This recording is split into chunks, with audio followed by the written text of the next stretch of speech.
Hello, Louisiana Beer Reviews. We're looking at a duo review of Hacker-Pschorr Weissbier.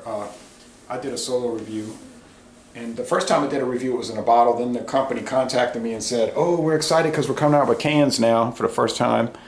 And they said, if we send you some, would you review it? Well, of course I said, yeah, of course, I appreciate it. Of course. Okay, so this is This was sent to me from Bavaria, Germany. Well, from New York City, but it came from Bavaria. it's a Wessel beer? Weissbier. Weissbier. So what does Weissbier mean for everyone that doesn't know? I think it's wheat. Weiss. Okay, so Weiss. alright, so that means Beer. it means drinking a lot of water after we drink this. Yeah, because your stomach gets affected by wheat beers. Right, I get a little, I'm starting to get a little gluten sensitive on things. It's a real thing. I think as we age, you kind of get sensitive to certain things that you weren't sensitive to before. Some would be like pollens, stuff like that. So I got theories on the old gluten thing. It's pretty good. I mean, it's a clean looking can. There's a cartoon figure, I would assume, of the founder of the company. Yeah, it's a new label, they said, and it's got the two family crests because it's a husband and wife. I can't remember which was which, but Hacker and Pschorr. Okay. They got married, so they called the company Hacker-Pschorr, and the company originally started in 1417. Wow.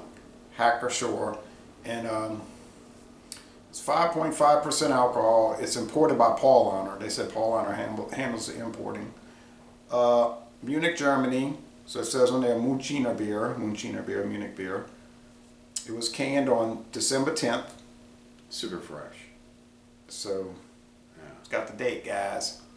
Yeah, so we're looking at a beer that's quite possibly just about 8 weeks old. Yeah, and when I had it, it was. And if you look at it, it's kind of like got like this little ghostness going on between the color configuration. It's like gray and silver, and it's got that little that diamonds. classic diamond looking. Well, yeah, like the old And- Bavarian flag. Right. Bavaria had its own king until 1918, when they had a revolution, and the king had to flee the country. So it's a German state today, but it used to be a German kingdom. Can I get your glass? Yeah. Okay, so we're expecting probably something that's light in color, I would think. So 1400s, the 1400s, that's before the Reformation. Let me see the date. Hold on Yeah, a second. before the Reformation, and Some of the old beer in here. and it's during the First Empire nation, the Holy Roman Empire of the German nation. The First Reich, The First Reich, the Holy Roman Empire. which is the Romans. Well, it was Germans, but they were trying to rebuild the Roman Empire. That's why they call it the Holy Roman Empire. Wow, we're getting a Whoa! That's a Big. wheat beer for you. big head. These- I have hardly no beer in mine. Oh, but I got watch. about that much. It's gonna become beer. Yeah. Well, that's what I'm waiting for. And then the head just stays on top. So we're gonna probably sit here and talk about the beer a little bit before we taste it. 1417.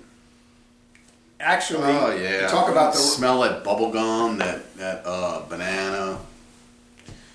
Oh yeah. Yeah. You get that bubble gum and banana coming Yeah. from the yeast because it's only using Yeah. water, barley malt, wheat, and hops, and yeast. You're right. I did get a little bit more beer. Actually, 1417 was before the original Roman Empire finally faded away because the last remnants of the original Roman Empire held on until 1453 when the eastern capital, Constantinople, remember, named by Constantine, was captured by the Turks. So there you go. It's from the Middle Ages. But not this particular, I guess this was developed later, but Right. So the appearance is slightly cloudy. As you can see, there's a big amount of foam in this. Yeah. I'm gonna have to let it. and we can sit do a for swish and minute. pour if we have a little liquid left in the bottom. Absolutely. I already did swish and pour. Oh, you swished it? What's how much beer you got compared to mine? Well, it's going to cloud up. Look at it. It is clouding up. Uh, Yeah, it's becoming very cloudy. for some reason, this one's feeling like he's not getting his Yeah, I ate all that spaghetti and meatballs anyway. I'm kind of full. Yeah, it's a real foamy head. Yeah, it's not really dissipating too much. So But watch what I'm going to do, and it's a very spongy head too. Watch, it's gonna be fine. Watch.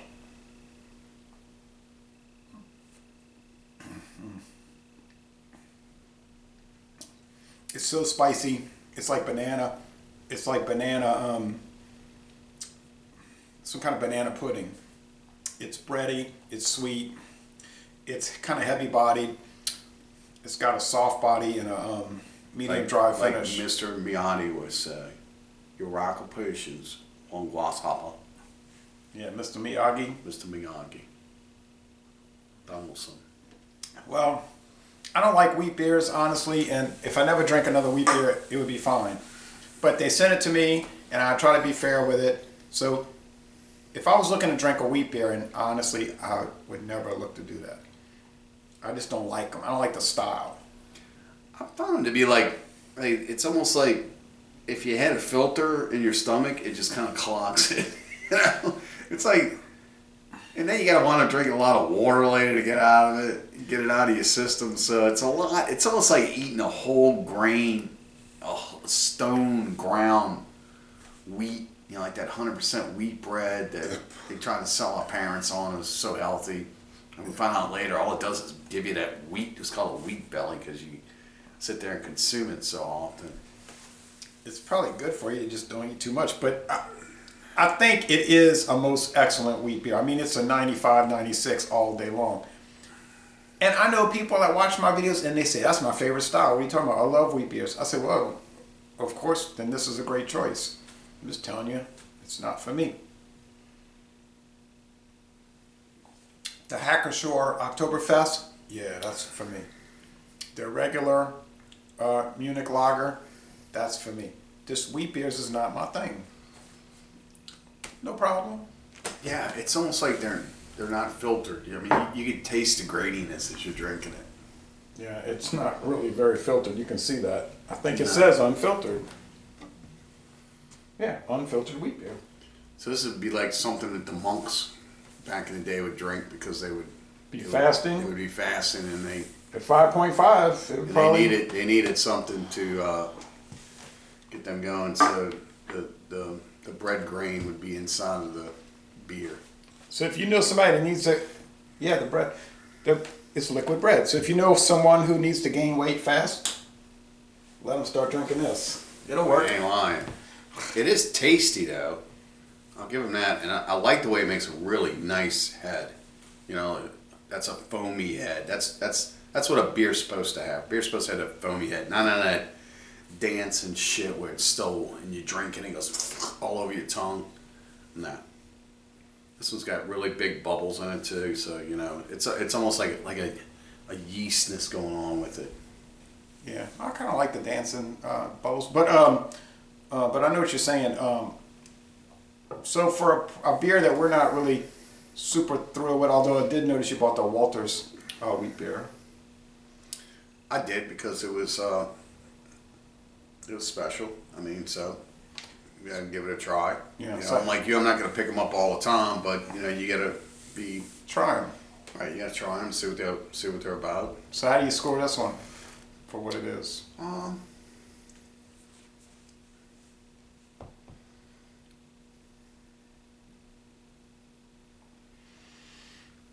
gotta give it like a 96 or 97. It's really well made.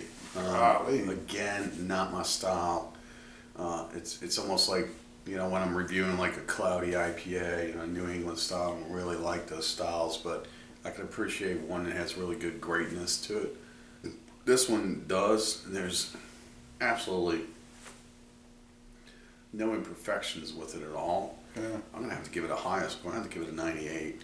Wow. So I'm saying most excellent, 96. You're saying outstanding, 98. Whoopee. Yeah, it's just a classic, 100% really great beer. It's what you expect a beer should be. I had a feeling you were gonna like it. Yeah. Anyway, so les bon temps relais. Thanks for watching this duo review. Thank you. Thanks for sending Hacker-Pschorr. this to Yeah, us. thanks to Hacker-Pschorr for sending this. Yes. And if you guys could send us something that's more along the styles that we're used to, we're probably gonna get some better scores. Because I love the way this is put together. I'm trying to bribe these It's people. just put together really well. You know, there's hardly nothing wrong with it at all. Well, I think they sent this because they were excited about it being in a can for the first time, so they wanted to send it out. They probably put it in a can because the beer's going to last longer in the can. The vessel's enclosed. There's absolutely no sunlight going to get into it, so you can probably ship this really easy. Cans are cheaper than bottles. So. And they only make a few beers. This company doesn't make like 25 different beers. You know, they make like this, and that. And that's that. Right. And but they really concentrate on the ones they make. You know what I'm saying? Yeah. I also like the way the yeast is coming through. You can taste it. The hop. It's very spicy. Just really, it's Spicy. all the flavors are there. Everything kind of works together. Definitely. It's spicy. You can get the banana. You get the bubble gum, but it's not overpowering. It's not like kicking you in the back of the taste bud or anything. It just goes straight down. And there's no sugar added to give it sweet. There's no sugar added. It's just water, barley, wheat, hops, yeast. That's it. So, Les Le Bon Temps Relais, a fantastic product. Before we go, did we talk about the ABV on this? 5.5. I think we did. Carry on. Yeah. We're going to end this review by saying, y'all come on down to Jefferson Parish, Louisiana.